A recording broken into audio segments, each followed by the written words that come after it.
Bobby Marks, an ESPN analyst, has claimed that the New York Knicks could pursue LeBron James through drafting his son Bronny this summer in the 2024 NBA draft, and we have to talk about it. So what's up, guys? Welcome back to Knicks Digest. My name is Chris, and we're going to jump right into things as we always do. Yes, this is a real story. Bobby Marks, an ESPN analyst, since 2017, who's worked in NBA front offices before, has claimed that the New York Knicks are one of the teams who he could see pursuing LeBron James and LeBron James Jr.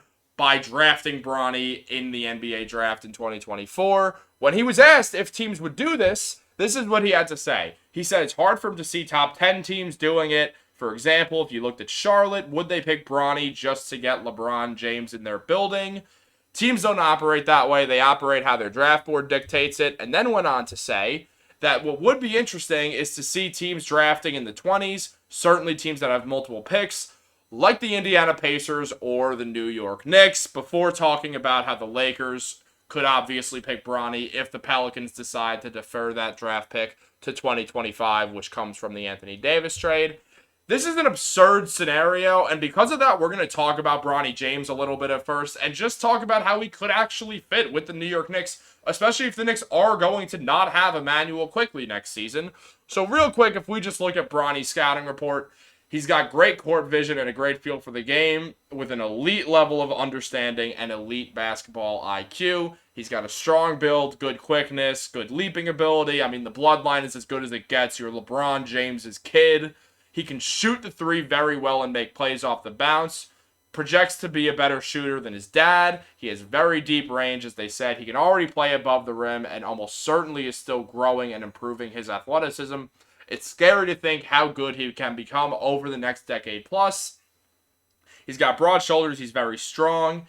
Has a guard's game and the skill level, but can take some contact and hold his own against taller players. Is a standout defender who gives great effort and plays with high energy. He doesn't take plays off. He brings a ton of excitement into the arena and is a fan favorite. He has work to do in all areas of his game, just as all young players do.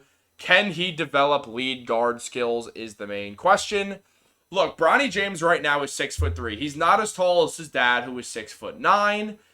And he's really more of a 3-and-D guy as of right now than anything else, but he's very strong. He has the capability to guard small forwards because of his strength.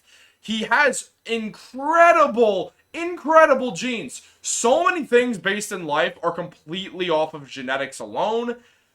Bronny can do this. He can become an elite NBA player. He's got the potential. He's got the understanding to.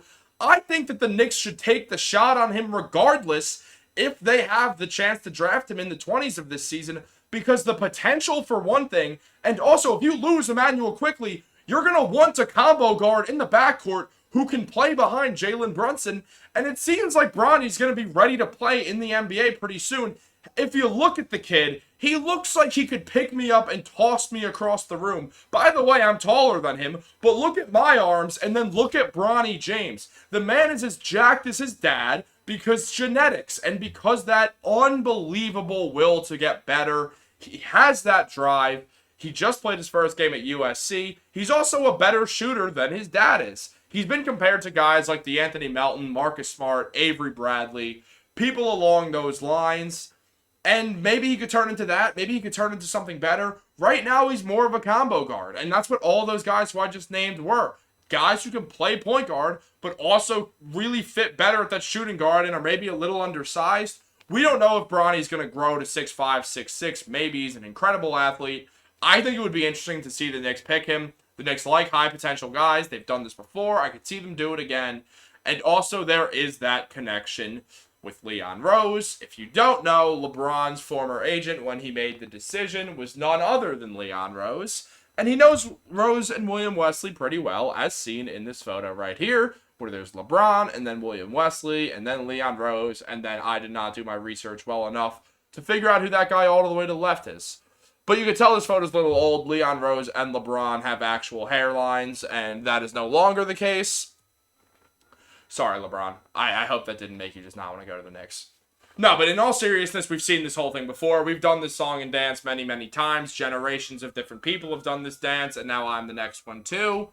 Look, LeBron's probably not ever going to play for the Knicks. If he would have done it, it would have been in 2010, and the Knicks were close. They did a whole lot of showmanship to try to drag LeBron there. They got, if you don't know who this is, his name is James Gandolfini. He's a now deceased actor who played Tony Soprano in one of the most successful TV shows of all time, The Sopranos, who LeBron loves. He loves that show.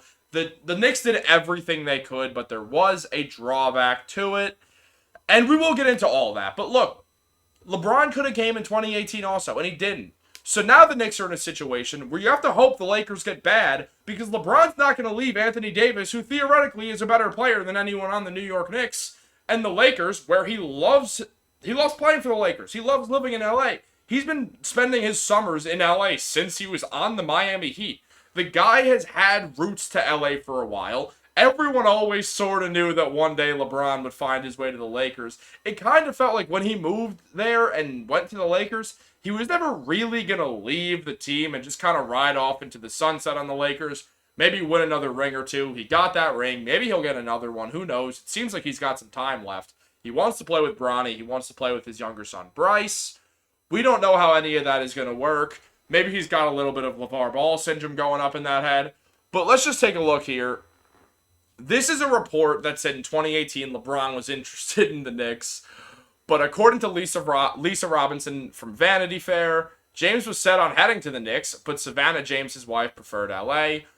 On the Hoop Collective podcast with Brian Windhorst, a good friend of LeBron, she said that we heard LeBron wanted to come to New York, and I have really good sources about this, that he was thinking about coming to New York, but his wife wanted to go to LA. She wanted the kids to go to school in LA, and that just kind of kiboshed the whole thing. I don't think Savannah James is the reason that LeBron didn't go to the New York Knicks in 2018.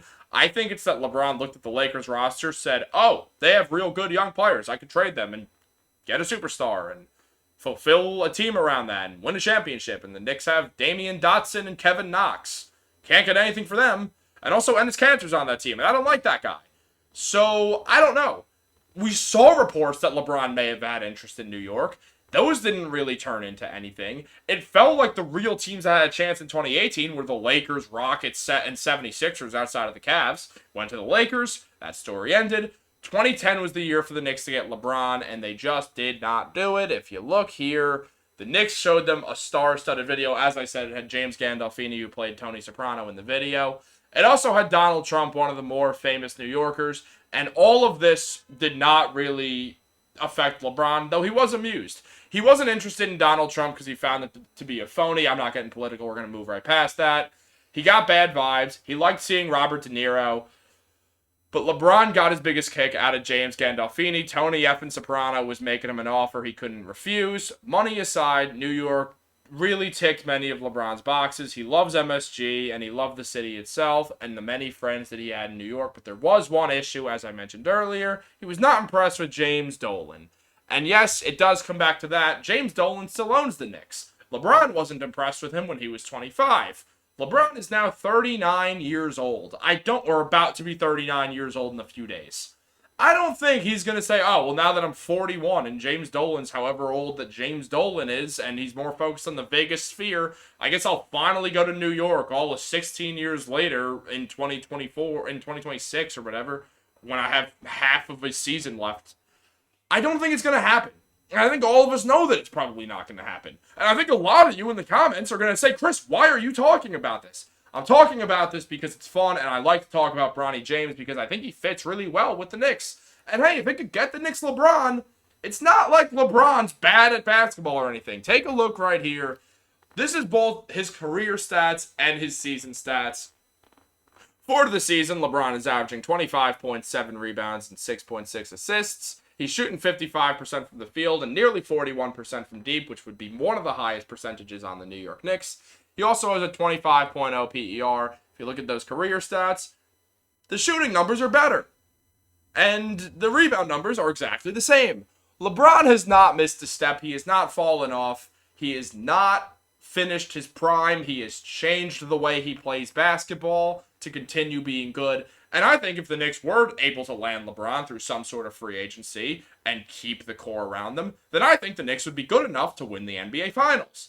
So I think the Knicks should go out of their way, draft Bronny James in the first round, and hope that it can sway LeBron at 41 years old to go to the Knicks. Because if he's putting up these numbers at 39, I don't think they're going to look a lot different at 41 or 40 if LeBron wanted to go to the Knicks instantly, which he wouldn't. He would wait for his contract to end. And if that were to happen, then yeah, take the chance. Maybe he can do it. And maybe he can pull off the whole Aaron Rodgers Jets thing. Who knows?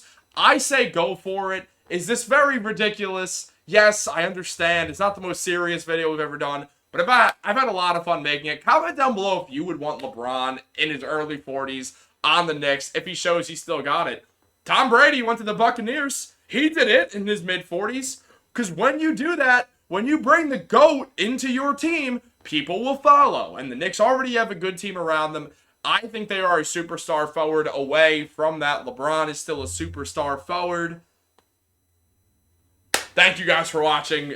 Comment down below what you think. Should the Knicks do it? Should this be the master plan? Land 40-year-old LeBron James and try to win a ring around him the same way the Tampa Bay Buccaneers did it with Tom Brady. We know LeBron loves Tom Brady, so who knows? Maybe it's more realistic than we know. Thank you so much for watching this insane video. It means the world to me. Have a great day, guys. And remember, go Knicks.